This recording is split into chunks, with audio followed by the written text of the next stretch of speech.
Video को like करके आगे शेयर ज़रूर कर देना। मुहद्दिस सबके यहाँ मिलेंगे, मुफक्किर सबके यहाँ मिलेंगे, मुकर्रिर सबके यहाँ मिलेंगे, मुफ्ती सबके यहाँ मिलेंगे, आलिम सबके यहाँ मिलेंगे, लेकिन वली आपको सिर्फ अहले सुन्नत व जमात में मिलेगा।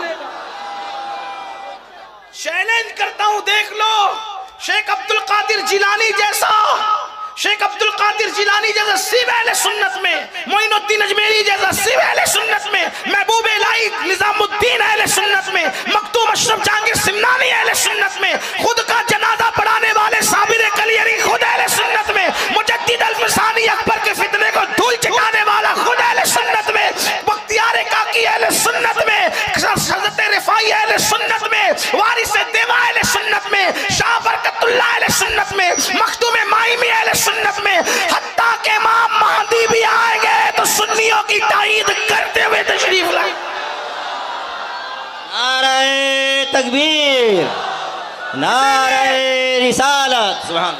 इसीलिए किसी ने कहा है हमारे दीन की हक्कानियत के ये दोनों शाहिद हैं, हमारे दीन की हक्कानियत के ये दोनों शाहिद हैं, मोइनुद्दीन अजमेरी, मुहियुद्दीन जिलानी। जब खुलफाए राशिदीन की सिफत से ही आदमी वली बनता है तो इसका मतलब राबजी ने तो वली होना ही नहीं, इसलिए देख लो कोई नहीं है। किसी राबजी ने मुझसे कहा हमारे यहाँ भी एक वली है, मैंने कहा क्या? तो कहा कि आप नहीं जानते शहबाज लाल कलंदर जो वो हमारे यहाँ नहीं, बल्कि उन्होंने ये कहा हाँ सखी शहबाज कलंदर, जिन्हें शहबाज लाल कलंदर भी कहते, वो वली है, सेवन शरीफ वाले। मैं कहा अच्छा वो वली है? बोले हाँ। मैं कहा उनका नाम क्या है? तो चुप हो गया। उनका नाम क्या है? तो चुप हुआ। तो मैंने कहा उनका नाम तो उस्मान मरवंदी है, और तुम्हारे यहाँ तो उस्मान नाम वाले पे लानत पड़ती है? तुम्हारे यहाँ तो उस्मान नाम वाले पे लानत पड़ती है, तो जिस पे लानत पड़ी वो वली कब से हो गया? तो मैंने कहा एक खींचतान के लाए थे वो भी नहीं निकला तुम्हारा, रवाफिज किया वो भी नहीं निकला। हाँ उनका नाम उस्मान मरवंदी है, शकी शहबाज कलंदर जिनको कहते हैं, लाल शहबाज कलंदर जिनको कहते हैं। तो बहरहाल अर्ज कर रहा था वो सादिक और मुसद्दिक होता है। फारूक आजम की दो सिफतें होती है, क्या? अम्र बिल मारूफ नहीं अनिल मुनकर, यानी वो नेकी का हुक्म देता है, बुराई से रोकता है। भाई नेकी का हुक्म वही तो देगा जो खुद नेक अमल करेगा, बुराई से वही तो रोकेगा जो खुद बुराई से रुकेगा।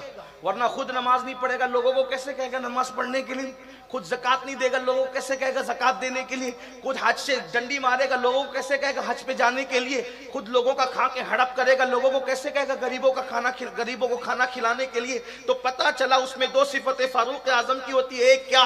अम्र बिल मारूफ नहीं अनिल मुनकर। अच्छा अम्र बिल मारूफ नेकी का हुक्म देना आसान, नहीं अनिल मुनकर मुश्किल, यानी बुराई से रोकना मुश्किल, क्योंकि बुराई से रोको तो लोग दुश्मन बन जाते हैं। मिसाल के तौर पे किसी के हाथ में सोने की अंगूठी देखी, कहा भाई उतार दे, तो लोगों को लगता है यार ये मौलवी क्या कर रहा है ना? तो ये बात है, बुराई से रोकना जो है वो बहुत खतरनाक काम है। अगर कोई माज़अल्लाह बदमज़हब है तो उस बदमज़हब के साथ कहा कि इसके साथ ना उठो ना बैठो, लोगों को बुरा लगता है, तो याद रखिए मगर वो बुरे की परवाह नहीं करता, क्योंकि उसको तो यार की तलब होती है। दो आलम से करती है बेगाना दिल को, अजब चीज है लज्जत आशनाई। दो सिफतें उसमें उस्मान गनी की होती है, क्या? दो सिफतें उस्मान गनी की होती है, वो दिन को खाना खिलाता है, रातों को इबादतें करता है। उस्मान गनी की दो सिफतें, दिन को खिलाएगा, रात को अल्लाह की बारगाह में, यानी दिन को मखलूक की खिदमत करेगा, रात को खालिक की खिदमत में खड़ा रहेगा। अब जो खुद फजर नहीं पढ़ता उसने रातों की नफिल कब पढ़ना है, जो ईशा नहीं पढ़ता उसने रातों की नफिल कब पढ़ना है? ये सिफतें होती है। कितनी सिफतें हो गई? कुल 10। दो सिफतें मौला अली की होती है, अली मुर्तजा की। एक तो वो इल्म वाला होता है और वो बहादुर होता है, बुज़दिल नहीं होता। कभी दीवार हिलती है, कभी दर कांप जाता है, अली का नाम सुनकर अब भी खैबर कांप जाता है।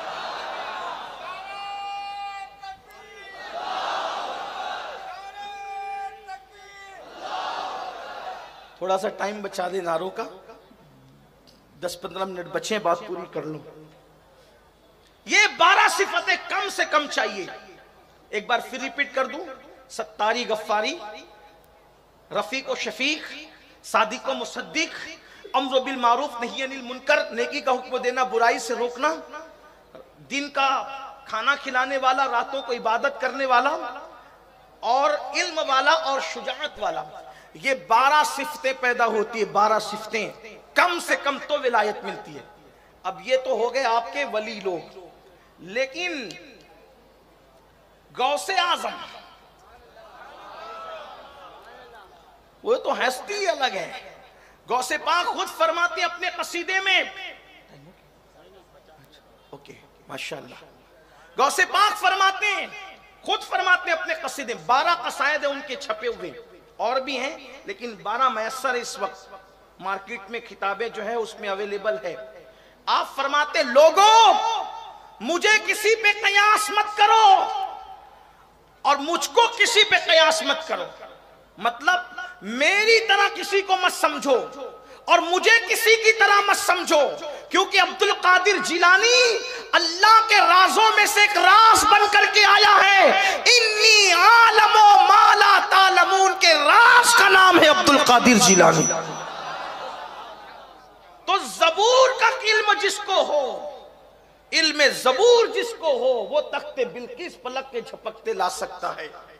तो गौसे आजम को तो इल्मुल कुरान था, अल्लाह और कितना था वो उस पर आए, इल्मुल कुरान कितना था वो सुन ले, बहुत ज़ौक़ की बात है। आजकल के दौर का भी इसका जवाब, इसमें जवाब है।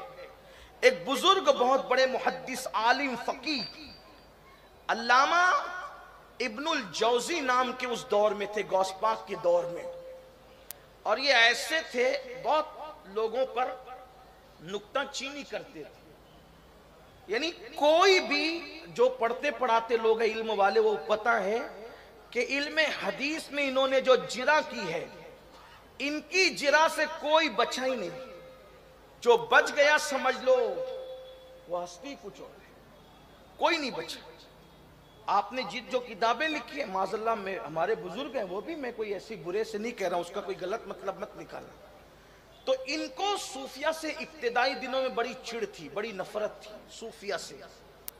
अल्लामा इब्नुल जौजी इतने बड़े आलिम हैं, आप इतना समझ लें कितनी किताबें उन्होंने लिखी है उसका अंदाजा इस बात से लगाएं, जब वो किताबें लिखते थे तो उस वक्त लकड़ी का कलम था, तो जब कलम जब चलता नहीं था तो उसको छांट लेते थे छुरी से, तो छुरी से छांटने की जो कतरन निकलती थी, उन्होंने वसीयत की थी कि जब मेरा इंतकाल हो जाए तो इसी कलम की कतरन को जला करके मेरा पानी गर्म किया जाए।